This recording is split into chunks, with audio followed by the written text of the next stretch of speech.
like instead of like running its own ground? You can, it depends on how it's connected. You can ground, as long as there's a complete metal path.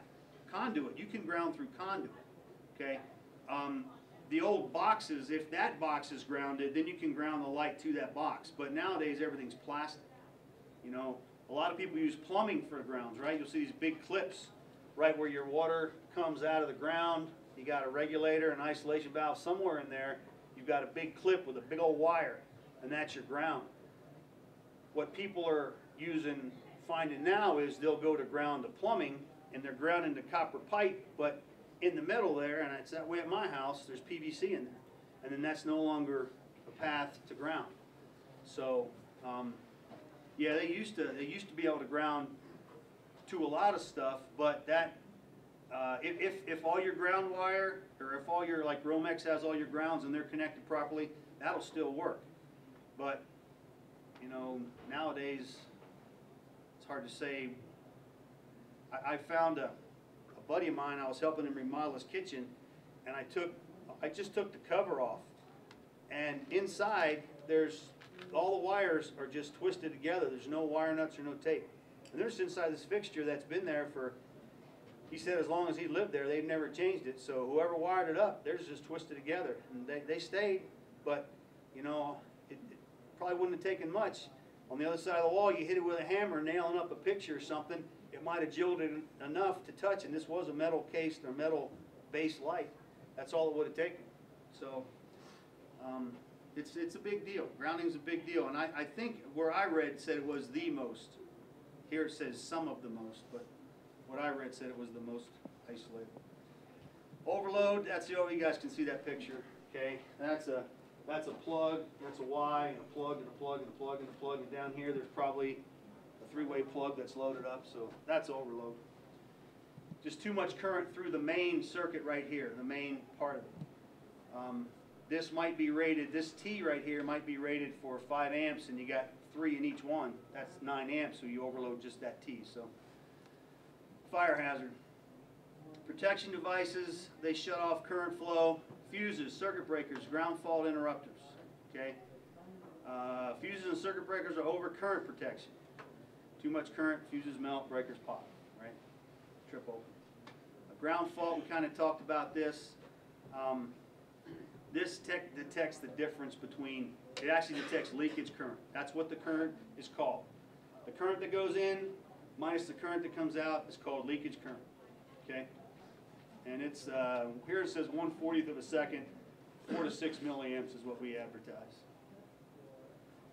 Okay, and that's called a ground fault, leakage current. Overhead power lines, everybody's seen this. I gave you that one thing at the beginning, carrying a big old pipe for a chain link fence, big old, you know, the top galvanized rail. Okay, people don't look up. I like to wear ball caps. Okay, so there's your vision. People don't look up. It's hard to look up. Okay, it's easy to look down. It's hard to look up. So that's the one that gets missed a lot. Scaffolding and ladders. A lot of people will have a pole, especially older houses, a pole coming up on the side and the power runs to the top. So when you're up there shingling, it's in the way. Okay, you just have to identify. It's a hazard you need to identify prior to starting work. Okay, metal ladders, don't use those. I lost my arrow. Where'd it go? There it is.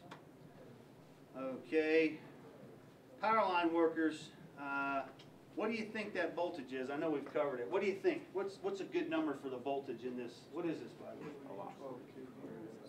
Transformer. How much? What? 7,200. Usually 7,200 is a good number. 24 to 72. It could possibly be a little bit higher, but outside people's houses or in the ground underneath, going between houses, it's a decent amount of voltage. 2,400 is a lot of volts. 7,200 is 3 times a lot of volts. Okay, so that's right there and it's accessible.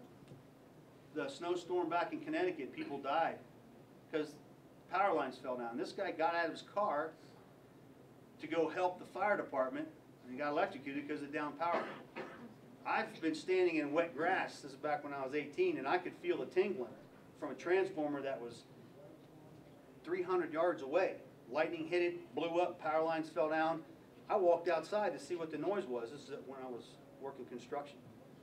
And that's what the noise was, and I'm feeling this tingling in my legs. Well, this is not cool, you know, back in the house. But, I mean, I was 300 yards away from this thing, so it's got stuff going everywhere. It's not a good deal. So, overhead's a bad thing. It's bad because people don't check it, so make sure you check. Okay, grounding. These are some examples of OSHA stuff. This probably, you can't see it very well on the big screen, but this ground prong is broke off, okay? That's because the socket in your house only has 2 prongs, doesn't fit, so they break it off, okay? Not cool. In industry, you're not allowed to do that. You'll see these little plugs that have 3 on one side and 2 on the other with a little green wire and a terminal that you can ground to that center screw. Don't do that stuff, okay? Just, you know, don't do that. Don't mess with stuff that's not grounded. One problem with stuff that's not grounded, okay, is when you pull this sucker out, okay, you grab on this. Welding outlets are bad for this because they fit in tight and they're big plugs. But when you pull those welding outlets out, the plug's that big around and you wrap your fingers around it, and then when you go to pull, there's not much here, so you get a little jockey a little bit, and then you get your fingers underneath, and that's where the power is. That's where people get nailed on these cords. So that ground prong there is supposed to be a little bit longer. It's supposed to break. It's the last thing to break. So if you do touch those things, you have that ground prong there. Okay. Extension cord with the missing ground prong.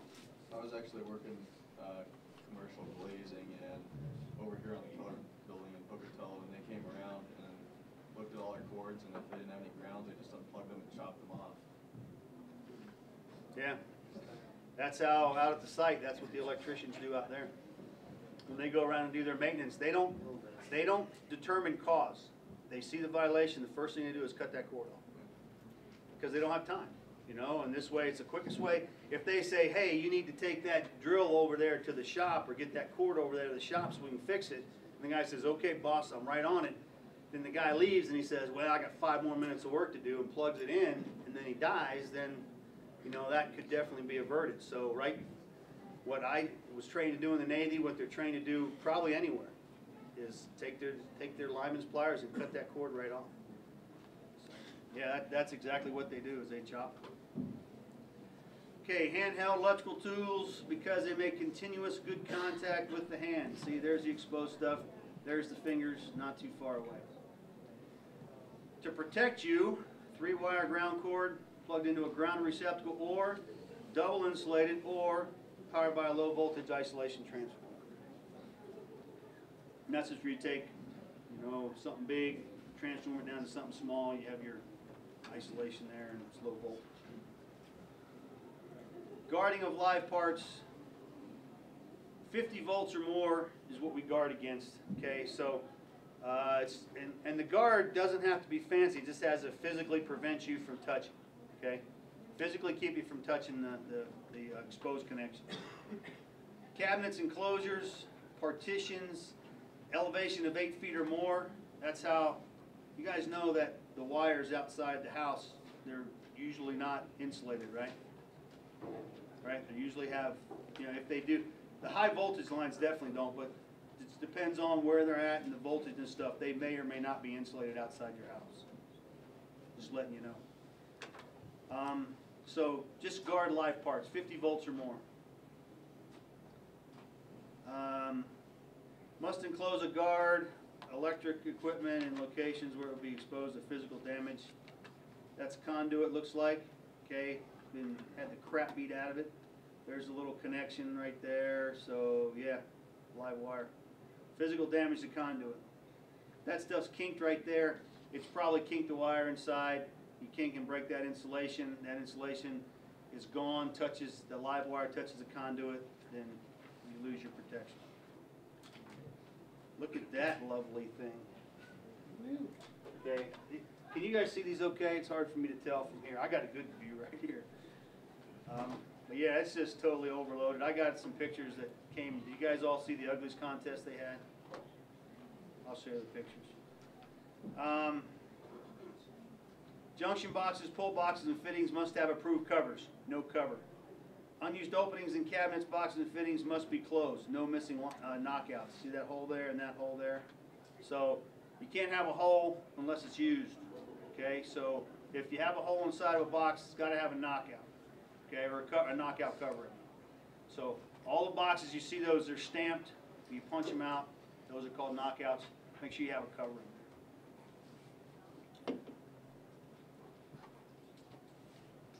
Flexible cords. I'll just read this through. More vulnerable. Don't use. Flexible cords will be damaged by aging, shutting the door on them, nailing them up, something rubbing against it, people walking across it. Okay, so flexible cords, we don't want to use flexible cords. Permissible uses of flexible cords. There's a light, plugging something in and plugging something in. Okay, if you're going to run flexible cords, you got to have some kind of protection. These are the only ones that really are usable. Prohibited. Fixed wiring, right? That's an outlet. That's an outlet. Okay? Running through walls. Can't have it just running through walls unless it's got... Now, if that wall out was right here, or I'm sorry, right here, and that was wired up inside the wall, that's allowable because you're running it through a wall. The reason is you can't get to it if you need to unplug it or something. Okay? This says conceal behind or attach to building surfaces. So, what is that a drawing of? Oh, this is where they plug it in and then run it out and hide it. So none of that's allowed. Trip circuit breakers. Warm. This is one of the learning objectives. Clues that electrical hazards exist. Trip circuit breakers are blown fuses, warm tools, wires, connection, junction boxes, GFCI that keeps tripping, warn or freight insulation. Training. You want to have training. Does that say quarter till? That obviously hasn't been changed, right? No, that's right. That's right. You were just like today. You guys. Training. Train employees working with electrical equipment and safe work practices including. These are things you got to train them in. De-energizing electrical equipment before inspecting or making repairs. That only makes sense. Okay, lockout, tag out is usually how you'll verify it not being re-energized. If you ever have to work on energized electrical equipment, it requires a whole bunch of stuff. One is a lot of PPE. Two is safety guys trained in first aid, CPR. You got to have a work hazard assessment included in the work package. There's a lot of stuff that goes with working on energized electrical. Okay, make sure I lost my little arrow to make sure all your tools are in good repair. Be smart. Don't even try to come close. If the power line, you say, well, that's 20 feet away and I got an 18-foot bar, I'm okay. Okay, there's no sense in doing that, right? PPE. Summary, hazards. These are all the hazards we talked about. These are all the protective measures we talked about using to prevent or protect from these hazards. Any questions? Okay, test. This is 10 questions. Some of them it says list 2. That's each worth a point. So 3, 6, 7, 3, 4, 5, 6, 7, 3, 6, 7.